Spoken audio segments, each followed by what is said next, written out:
Hello అందరికీ welcome back to my channel. ఈరోజు వీడియోలో రెస్టారెంట్ స్టైల్లో చికెన్ లాలీపాప్ని ఎలా ప్రిపేర్ చేయాలో చూసేయండి. ఒకసారి ఈ లాలీపాప్ని మీరు కనుక ట్రై చేస్తే ఇంకెప్పుడు రెస్టారెంట్కి వెళ్ళి చికెన్ లాలీపాప్ని ఆర్డర్ చేసుకోరు. ఇంట్లోనే చాలా ఈజీగా పర్ఫెక్ట్గా జ్యూసీగా చాలా టేస్టీగా వస్తాయి. ఎలా చేయాలో ఈ వీడియోలో చూసేసి మీరు కూడా ట్రై చేయండి. నేను ఈ చికెన్ లాలీపాప్ కోసం 1 kg వరకు చికెన్ని తీసుకున్నాను. చికెన్ని ఉప్పు నిమ్మరసం వేసి బాగా క్లీన్ చేసిన తర్వాత ఇందులోకి 1 టేబుల్ స్పూన్ వరకు సాల్ట్ని 1 టేబుల్ స్పూన్ వెనిగర్ని వేసి మొత్తానికి చికెన్కి బాగా పట్టించాలి. ఆ తర్వాత ఇందులోకి 1 టేబుల్ స్పూన్ వరకు అల్లం వెల్లుల్లి పచ్చిమిర్చి పేస్ట్ని 1 టేబుల్ స్పూన్ షెజ్వాన్ సాస్ని 1 టేబుల్ స్పూన్ వరకు సోయా సాస్ని వేసుకొని చికెన్కి బాగా పట్టేలాగా మొత్తాన్ని బాగా మిక్స్ చేసేసుకోవాలి. ఇలా మిక్స్ చేసుకున్న తర్వాత ఫ్రిడ్జ్లో 1 అవర్ పాటు మ్యారినేట్ చేసుకుంటే లాలీపాప్కి ఉప్పు కారం బాగా పట్టి లాలీపాప్ టేస్ట్ అనేది చాలా బాగా వస్తుంది. 1 అవర్ తర్వాత ఫ్రిడ్జ్లోంచి బయటికి తీసి ఇందులోకి 4 టేబుల్ స్పూన్ వరకు మైదా పిండిని 3 టేబుల్ స్పూన్ వరకు కార్న్ఫ్లోర్ని వేసుకోవాలి. ఈ పిండి మొత్తాన్ని చికెన్లో బాగా కలిపేయాలి. మీకు అవసరమైతే ఆరెంజ్ కలర్ ఫుడ్ కలర్ని కూడా యాడ్ చేసుకోవచ్చు. హెల్త్కి అంత మంచిది కాదు కాబట్టి నేనైతే యాడ్ చేసుకోలేదు. ఇలా పిండి మొత్తాన్ని చికెన్కి బాగా పట్టించాలి. మరీ గట్టిగా కాకుండా పలుచగా కాకుండా మీడియం కన్సిస్టెన్సీ రావాలి. అలా రావడం కోసం కొంచెం వాటర్నైనా యాడ్ చేసుకొని ఆ కన్సిస్టెన్సీ వచ్చేలా చూసుకోవాలి.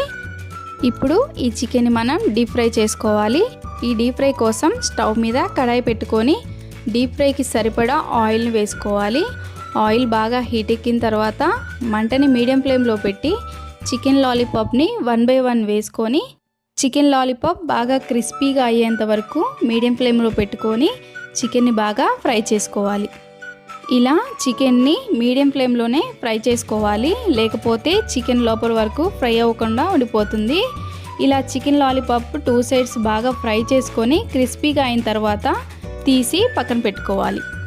ఇప్పుడు ఈ చికెన్ని సీజనింగ్ చేసుకోవాలి. సీజనింగ్ చేసుకోవటానికి స్టవ్ మీద ప్యాన్ పెట్టుకొని 2 టేబుల్ స్పూన్ వరకు ఆయిల్ వేసుకోవాలి. ఆయిల్ బాగా హీట్ అయిన తర్వాత 1 టేబుల్ స్పూన్ వరకు వెల్లుల్లి తరుగును వేసుకోవాలి. వెల్లుల్లి కొంచెం ఫ్రై అయిన తర్వాత ఇందులోకి కట్ చేసి పెట్టుకున్న క్యాప్సికమ్ని సన్నగా తరిగి పెట్టుకున్న ఆనియన్ని వేసుకొని ఫ్రై చేసుకోవాలి. అడుగు అంటకుండా ఫ్రై చేసుకున్న తర్వాత ఇందులోకి 1/2 టీ స్పూన్ వరకు షుగర్ని యాడ్ చేసుకోవాలి. ఇలా మంటని మీడియం టు హై ఫ్లేమ్ పెట్టుకుంటూ బాగా ఫ్రై చేసుకున్న తర్వాత ఇందులోకి 1 టేబుల్ స్పూన్ వరకు వెనిగర్ని 1 టేబుల్ స్పూన్ సోయా సాస్ని వేసుకొని మొత్తాన్ని బాగా ఒకసారి మిక్స్ చేసేసుకోవాలి.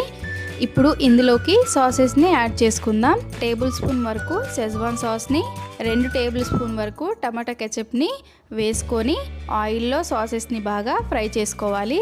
ఇలా ఆయిల్లో సాసెస్ బాగా ఫ్రై అయిన తర్వాత ఇందులోకి కార్న్ఫ్లోర్ వాటర్ని వేసుకోవాలి. కార్న్ఫ్లోర్ వాటర్ వేసినాక సాస్ అనేది ఇలా థిక్గా అయిపోతుంది. కొంచెం వాటర్ని యాడ్ చేసుకొని సాస్ని కొంచెం పల్చగా అయ్యేలాగా ఫ్రై చేసుకోవాలి. ఇలా సాస్ అనేది రెడీ అయిపోతుంది. ఇప్పుడు దీంట్లోకి 1/2 టీ స్పూన్ వరకు సాల్ట్ని వేసుకొని టేస్ట్ని అడ్జస్ట్ చేసుకోవాలి. ఇప్పుడు ఇందులోకి మనం ముందుగానే ఫ్రై చేసి పెట్టుకున్న చికెన్ లాలీపాప్ పీసెస్ని వేసుకోవాలి.